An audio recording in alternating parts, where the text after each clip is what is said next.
Bitcoin isn't about getting rich, it's about making sure that the people in charge cannot make you poor by the push of a button. This is the final part in the 3-part series with Vijay Boyapati, and in this episode we dive deep into the end game of Bitcoin. We move from the economics into the moral imperative of sound money and discuss why honest money isn't just a financial choice, but a requirement for a free and spiritual society. We're visualizing a world where Bitcoin is the pristine collateral for all global trade and why this shift is the only way to opt out of a rigged game. If you're enjoying my content, it would mean a lot to me if you could subscribe to the channel and like my video to support my journey. Thanks a lot. Now let's dive in to the last part of this series with Vijay Boyapati. All right, welcome to episode 3 and the final episode of my series with Vijay Boyapati. There's nothing like Bitcoin, and you need it. In this conversation, part 3, we're going to focus on Bitcoin's end game, human freedom, and the unit of account, which is the final stage of monetization. So, Vijay, happy to record the final episode. We had a little break in between, but we're back. Oh, I'm glad to do it with you, Bram. Awesome. So, let's just continue. I think one of the biggest realizations that I had along the way, and like the analogy that I really use, is kind of like the broken yardstick or the broken measuring stick, right? So currently we measure everything of value in dollars, but the dollars are being debased, right? More dollars are being created, so each unit becomes worth less. What happens to this simulation, the prices of homes or food or labor, when the world starts pricing things in Bitcoin? Does the world make sense again then? Or like, how do you think through that? Yeah, I think I just want to elaborate a little bit on what you said. I think when you have a unit of account, which is the yardstick, the measuring stick for the entire economy, that is constantly inflating, one of the consequences is that you get this misallocation of capital. And in the beginning of an inflation, you get this general sense of well-being, like everyone feels richer, everyone has more money, and they start spending more because there's just a general sense that there's more money in the economy, but no one really understands why. Then you start getting the misallocation of resources. And so, for instance, in the great financial crisis, the misallocation started going towards housing. And so people were putting a lot of money in housing, and you get this credit bubble. Eventually the credit bubble ends because you cannot have every part of the economy devoted to building new houses. It just, everyone would starve. So at the point at which it bursts, the credit bubble bursts, you get this sort of countervailing force of deflation and mass unemployment, and you have to have a reallocation of that real capital, people who are working, the factories, all the economic weight that was going into this misallocation has to be redirected to other parts of the economy, and that's really, really painful. So this is one of the most pernicious parts of having a yardstick which is not fixed and constant and is not controlled by the government. So the benefit, if we go back to a fixed monetary standard, one which cannot be inflated by any government, which doesn't have political control, is that you can rely on that value going forward through time. The price is something that you can rely on. And that really helps future long-term planning. And long-term planning is really a foundational thing about capitalism.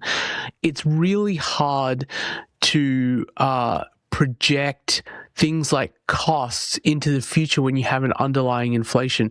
And the most egregious case of this is when you look at economies like, say, the Weimar Republic or Argentina, where you have really massive inflation. Then you can't plan anything. It's really hard to build any kind of business.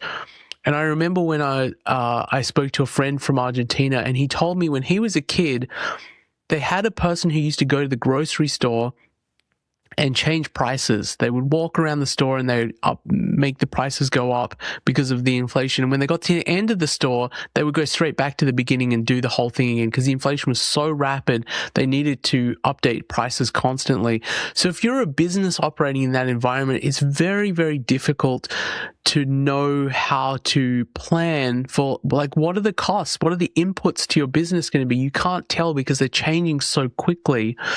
And then your ability to invest in the future goes down. And so it ends up in kind of an economic collapse, like a hyperinflationary collapse.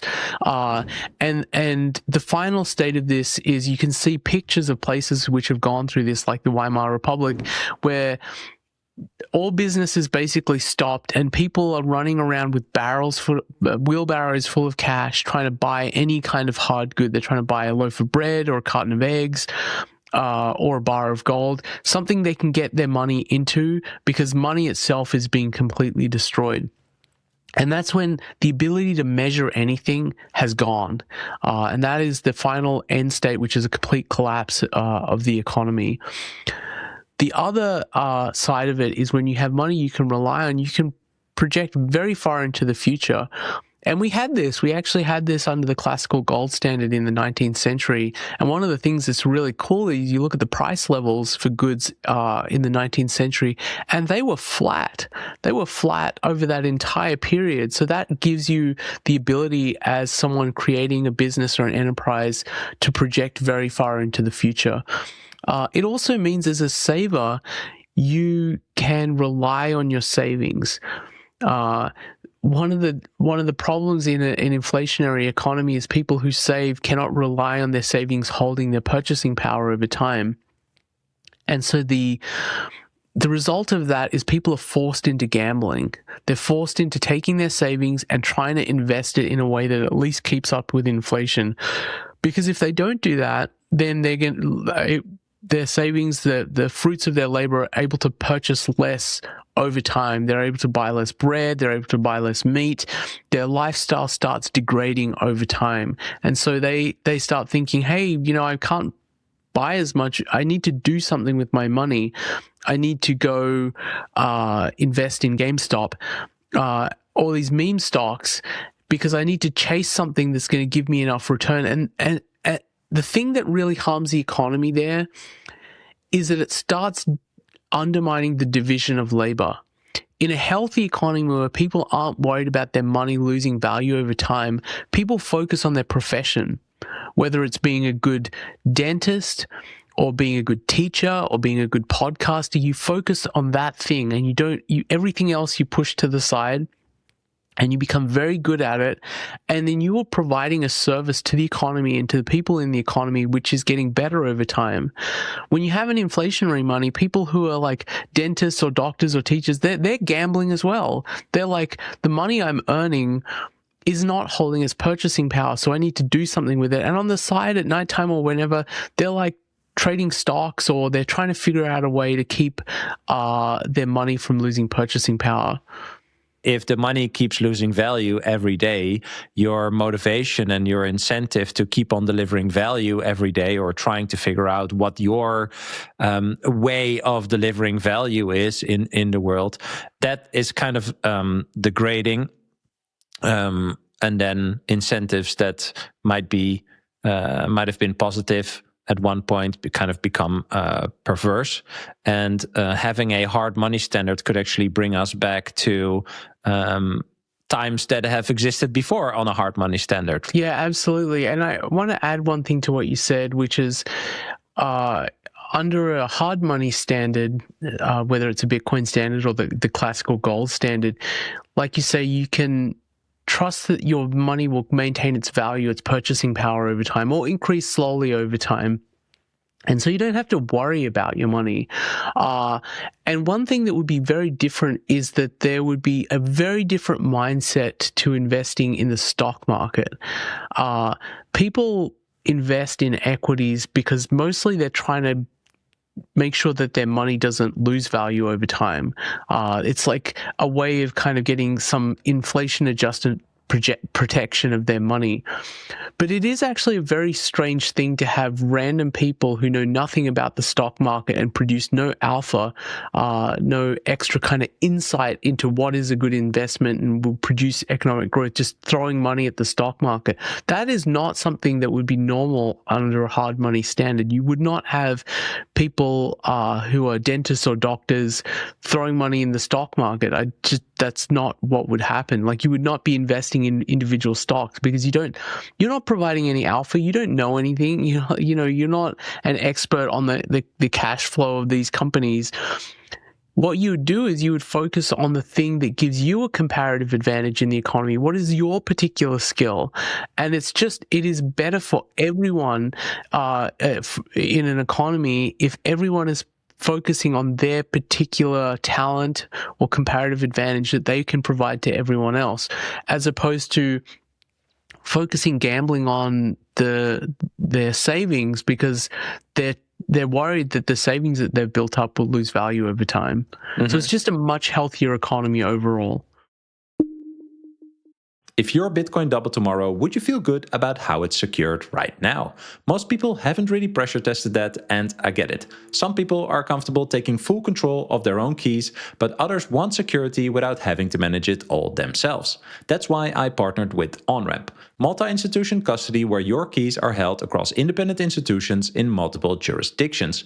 No single company can access, move, or lose your Bitcoin. Lloyd's of London insured, inheritance planning built in, and a team that walks you through the entire setup. They serve clients globally, whether you're in the US, Europe, or anywhere else. Book a free consultation at onrampbitcoin.com/Bram to learn more. That's onrampbitcoin.com/Bram. Most people stop too early with Bitcoin. They buy it, maybe move it to a wallet and think they are done. But they're not.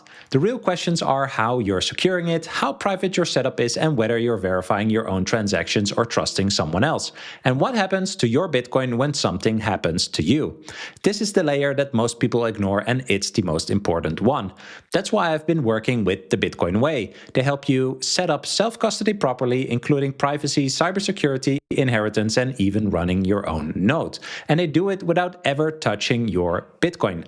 They're not a custodian. They're your support team. If you're serious about this like I am, go to thebitcoinway.com/Bram, that's BRAM, to book a free call. They'll walk you through your setup, personalize everything to you, and help you get a much stronger position very quickly, whether you're a beginner or more advanced. That's thebitcoinway.com/Bram.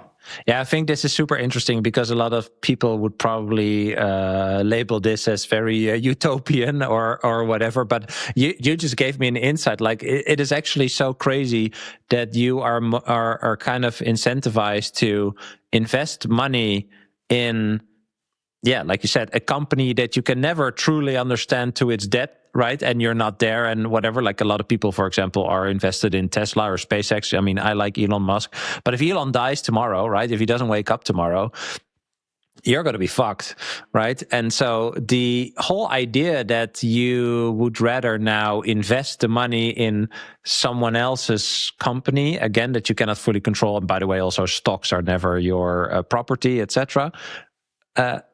People are incentivized to do that rather than to invest in themselves, which is kind of crazy, right? Like that in my just simple opinion and observation would be the entire goal of gaining money, right? So you can invest it in yourself, whether it's buying time and space to learn something new or investing in a business or just in your life in general. But you're kind of forced to become this investor, right, that takes more risk besides whatever you're doing, right, whether it's a job or a venture. Like when you're home, you have to take even more risk to mitigate the debasement that is caused by a third party that is doing that not to the benefit of you, right? So people are in this kind of circle, they're kind of stuck there. And I think in general, in the bigger picture, we are also stuck with these kind of like boom and bust cycles, right? If there's basically infinite money, which is constantly being added to the marketplace, incentives go down, but also risk taking goes up, right? And I think when you listen to classic Keynesian economists, they just say like, well, yeah, that is human psychology, the booms and busts and whatever.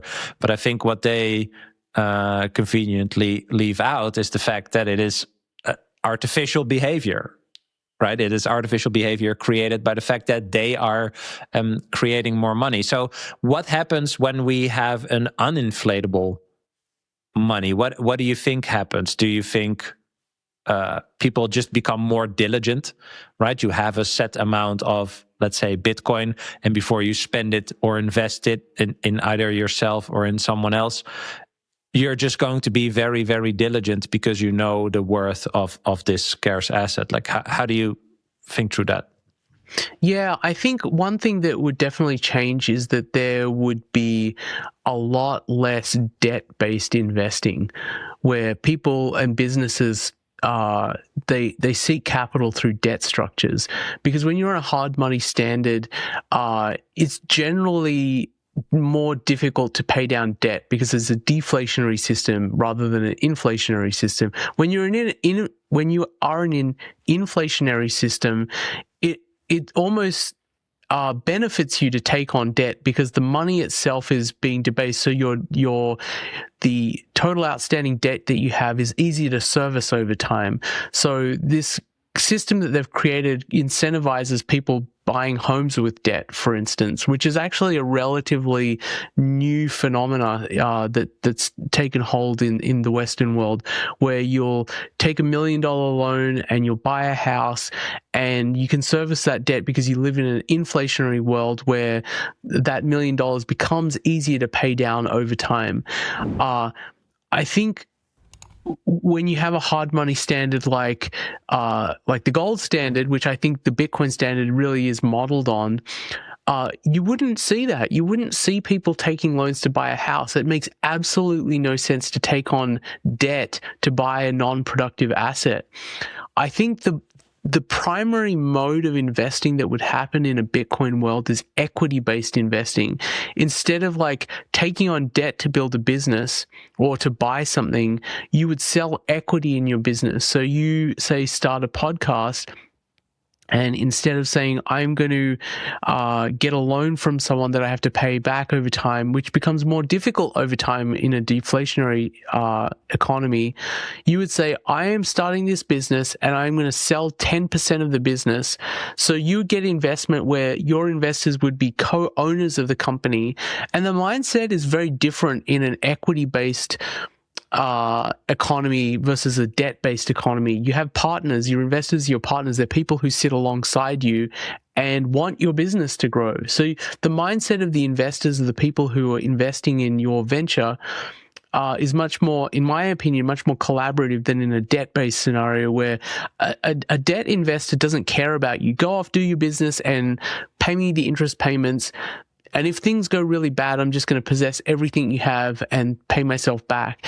It's not a collaborative mindset.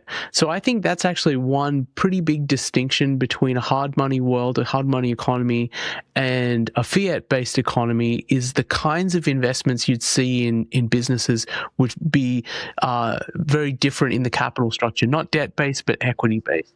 The whole idea of Bitcoin is you either have it or you don't. And when you say you have it, because Bitcoin is so ultimately transparent, I can force you to prove to me that you have it. And if you don't want to do that, it shows me that I cannot trust you because there's an ability for you to prove it to me. Does that make sense? Like, that's kind of how I think through it in this functionality. So you can play the game, but eventually you will blow up when you basically get called on your bluff or, what you say you own as a collateral. Yeah, so another way of thinking of a hard money standard is an honest money standard. Ron Paul used to call the gold standard an honest money standard. And one of the benefits is you don't have this kind of Cantillon effect, which is that people can enrich themselves through political connections. In a fiat money standard, the closer you get to the state and to the kind of banking system and the apparatus of printing, the more you can enrich yourself, because if you get the new money first, then you get to profit from that new money before the people who get the money last, who are typically working in regular jobs like teachers and policemen and folks like that who get the money the last. They're the ones who get harmed the most by inflation. So you don't have that in the Bitcoin standard where you can kind of put your mouth in the trough of the central bank and feed on it first before everyone else gets a chance. It's honest because the only way you can get it is by exchanging value. You have to produce something valuable that someone else values and is willing to give up something that they have produced that's valuable to you.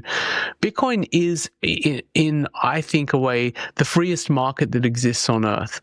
Like, there is no other market where it's pure supply and demand. There's no manipulation, and that does actually show up in some volatility in the market, because you can have some wild swings that people can freely, if they want, dump billions of dollars of Bitcoin on the market. And there's nothing stopping them doing that. And there's also no central bank underneath saying, hey, we need to prevent the price dropping too much. So Bitcoin is the purest instantiation of a free market that exists on earth.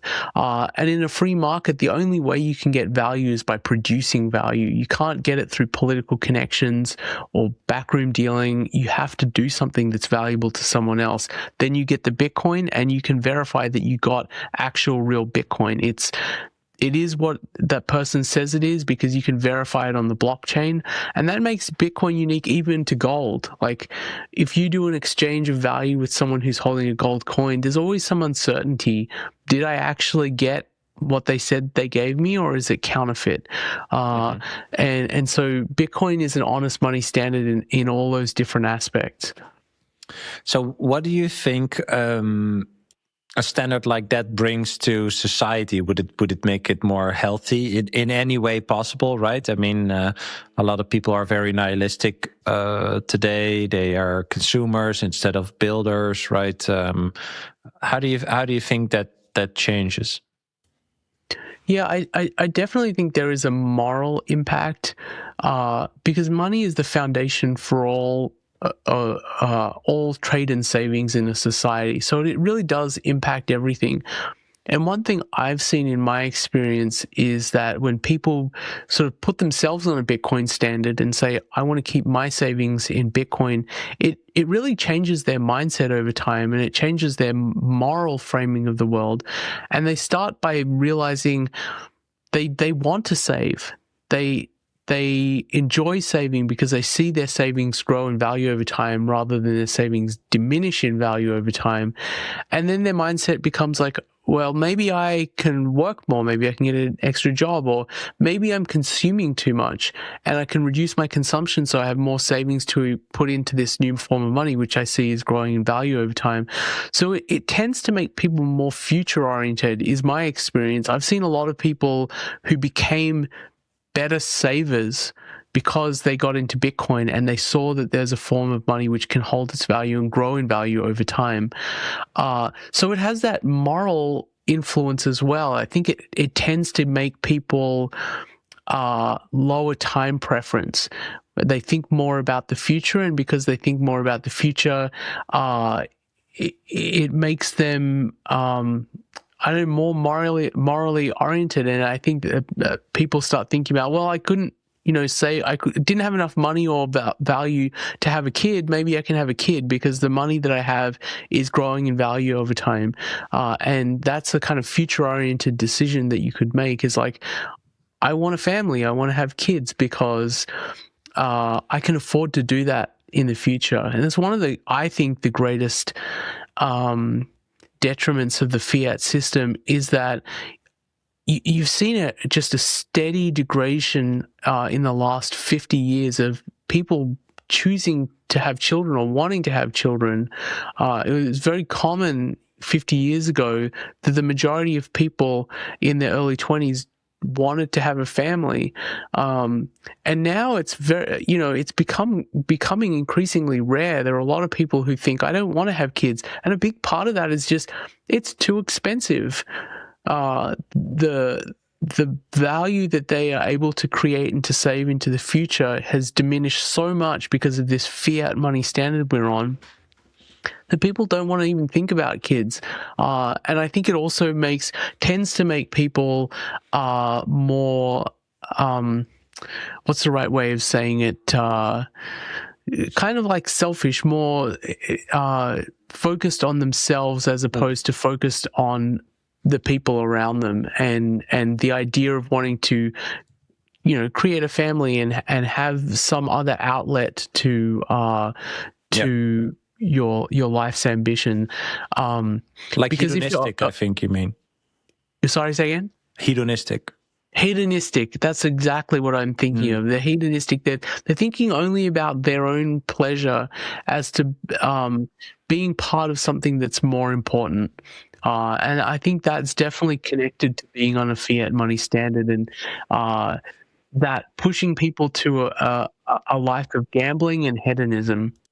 Yeah, I think this is a great subject to kind of zoom in on, right? Like, because the current system really rewards people that take on debt, right? Especially in the US, there's your credit score is better when you have more debt, and so stuff like that, which is something the European mind cannot comprehend. But still, in Europe, there's also I think massive debt, and it kind of punishes the people that actually save. Right, that are able, even in this crazy, noisy economic and financial space, to be diligent with their money, or find an edge for the way they add value, right, and earn more than they spend, etc.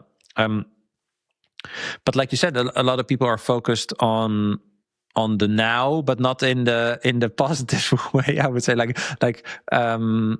It's something like the now only exists. Yeah, again, in a spiritual way, that is true, but in a way of like like I mentioned before, this consuming versus building, right? I think that's something that I keep getting back to. It's like, okay, you consume, so you kind of try to fill something with external stuff, whereas when you are building, you have to get all of that from within, basically, right? And when you decide that you want to build something, you instantly have a problem because it doesn't exist, right? So you have to figure out, okay, how is this going to exist? How am I going to do it? Do I need help from other people? What's the best approach? And all that stuff that comes with setting an intention to create or to build something.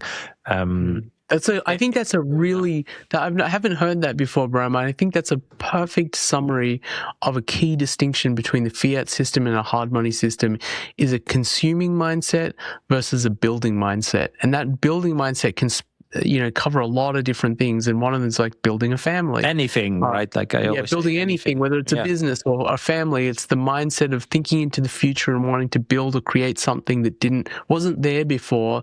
And the fiat mindset is to consume, to feel the kind of emotional, spiritual void by like consuming more or gambling more. That is a very interesting way of summarizing consuming versus building. For my European friends that want to buy Bitcoin with ease, check out Relay. I've been a longtime fan and happy to partner up with what I think is the best Bitcoin-only platform for Europeans. They offer a super simple, beginner-friendly app with no distractions and no shitcoins. You can do a quick one-time smash buy or set up automatic purchases when you're stacking regularly. And here's the thing that matters most. Relay is 100% self-custody. Every set you hold is yours. Your keys, your coins.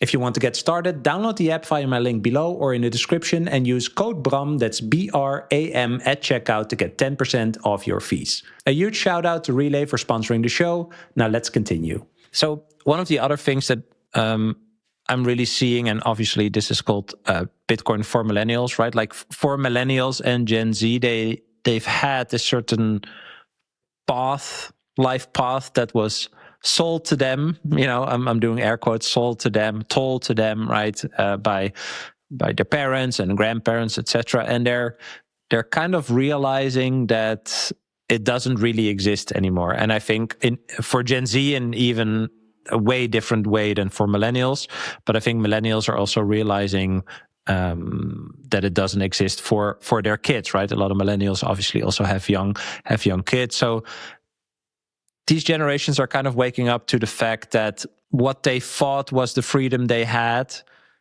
is actually a very narrow band of kind of like a constructed reality within, where they can kind of move. And I've heard you say, or I read it, I don't really know, that there's always a certain way that every generation can kind of fight for their own freedom.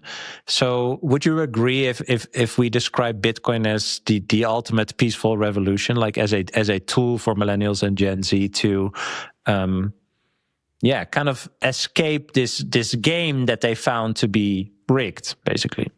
Yeah, I think millennials have it really tough because they're the first generation. They cannot expect to have a greater standard of living than their parents, which is really disappointing. I mean, in a long, long time, maybe 2 centuries, every generation could expect that their lives would be better than their parents, except for millennials. And a lot of them find themselves, for instance, living with their parents because they're not able to afford their own home. They don't have enough money to start a family. They have to work, odd jobs here and there to put together enough money to just even live.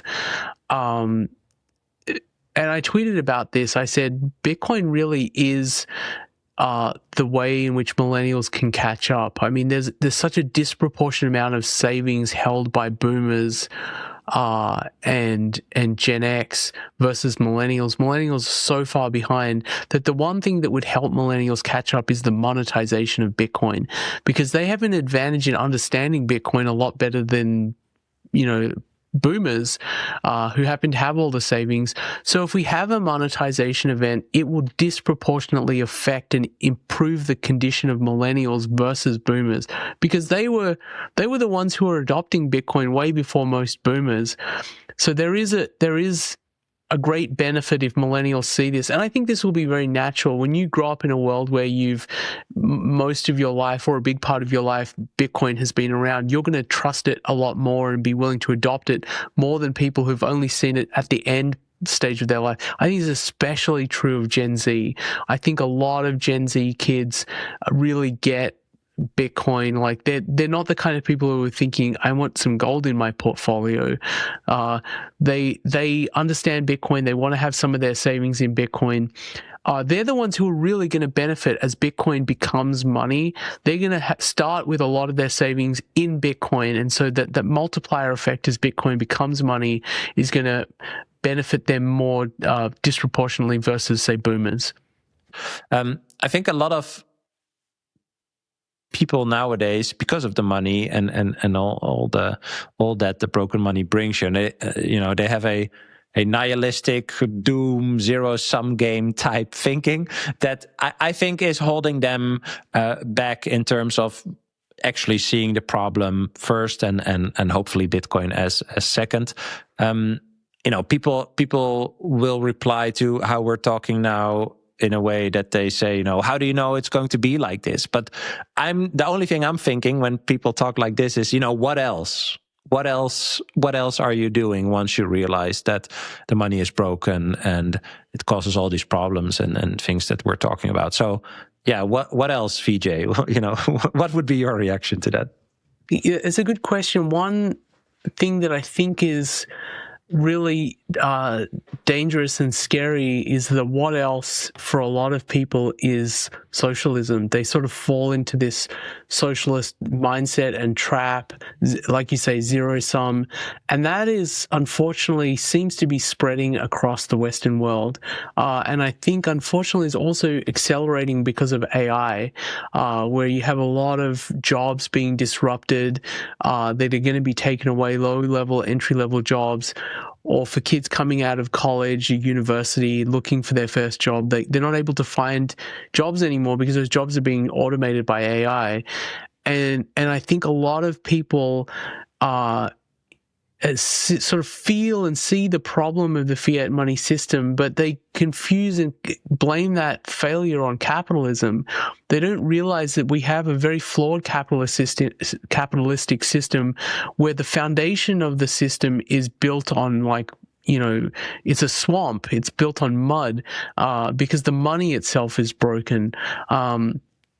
And the what else for a lot of people is, let me join a socialist organization. Let me campaign to create more taxes for everyone, because the only way to solve the inequities that come from this broken system is to try to destroy the system. And the problem is, the system of capitalism is a sound system that should benefit everyone, but it's broken in this one key aspect, in that the foundation of the system is not solid, and we need to fix the foundation of the system. So I do worry that the what else for a lot of people is pushing them to an ideology which created so much damage in the last century, so much economic damage, so much political damage, so much destruction of human life. That for me, that's what I've seen is the what else for a lot of people who dismiss Bitcoin, is they go into that path of pursuing really flawed ideologies. Let's say we look back in 50 years from now. Do you think we will see Bitcoin as just a good investment, or as the discovery that saved humans and human agency from the brink of total centralization and control by people no better than us? That's a very hard one to predict. I believe that Bitcoin will become the foundation or the monetary base for a new global economy. I believe that because I think it has the comparative advantages that allow it to outcompete the other candidates for being the world's monetary base. And those candidates are US dollar, completely political currency, controlled by the United States, and which many nations don't want to be under the hegemony of the United States. Then there's gold, the ancient and venerable money, which did serve as the monetary base of the world economy for hundreds of years, and served as money for thousands of years. The problem is gold is not built for a modern world. It's not built for digital commerce. It's not built for transacting with people on the other end of the world. So I believe Bitcoin will become the foundation for a new monetary standard and will improve all of these incentives that you're talking about, that will make the world more prosperous in these small little ways and improve the morality of people in the world, and encourage investment in themselves, and encourage the production of more beautiful art, more beautiful music, things that we can look back on, like you said, the Renaissance or the Enlightenment, and the quality of, say, the architecture or the quality of the art, and then we look at modern art and how much the quality and standard and morality being projected from it has degraded over time. I think we can look forward to that. The timeline, I think, is uncertain. I like to put it out at least 30 to 50 years from now, because I think the process of becoming the monetary base is a very uncertain one. And the bigger Bitcoin gets, the more the question becomes a political question, a question of nation states deciding, is this good for the politics of our country?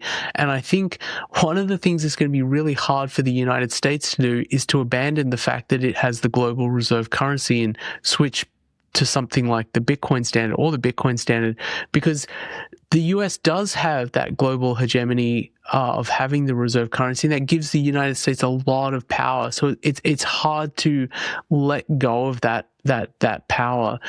So I think the path from going from Bitcoin being the world's preeminent store of value, which I think that's much more inevitable, Bitcoin displacing gold as the world's preeminent store of value. The path from getting there to Bitcoin becoming the world's reserve currency or world's monetary base, that part is still uncertain.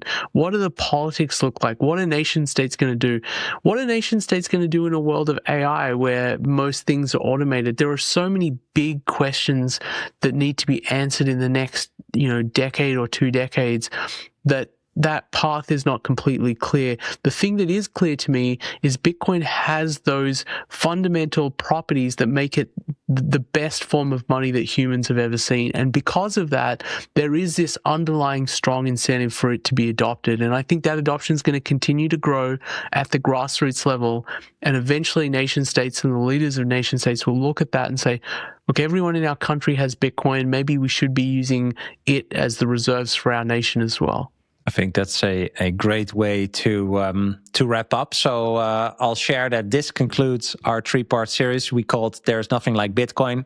And we made it because we believe that understanding this asset is the most important cheat code for our generation's future. And so over these 3 episodes, Vijay and I have traveled from the discovery of absolute scarcity to the inevitable death of gold as a global reserve, and finally to the moral imperative of a Bitcoin standard. I think we are the first generation in human history with the tools to peacefully opt out of a rigged financial game. And as Vijay also said today, human freedom is very fragile and it must be fought for. So in 2026, I think the fight is won through the choice of what money you use. And so if you enjoyed this series and found it valuable, please subscribe to the channel and share it with others. And I want to thank Vijay for his time. And I want to thank everyone who's listening and watching for their support. And yeah, I hope people find it valuable, man. So thanks a lot. I hope you enjoyed this episode. If you did, you can click here to find more just like it, and click here to find all Bitcoin for Millennials podcast episodes. Also, if you want to help me shine a light on the message of Bitcoin, please like this video and subscribe to stay connected. I hope to see you for our next episode. Bye.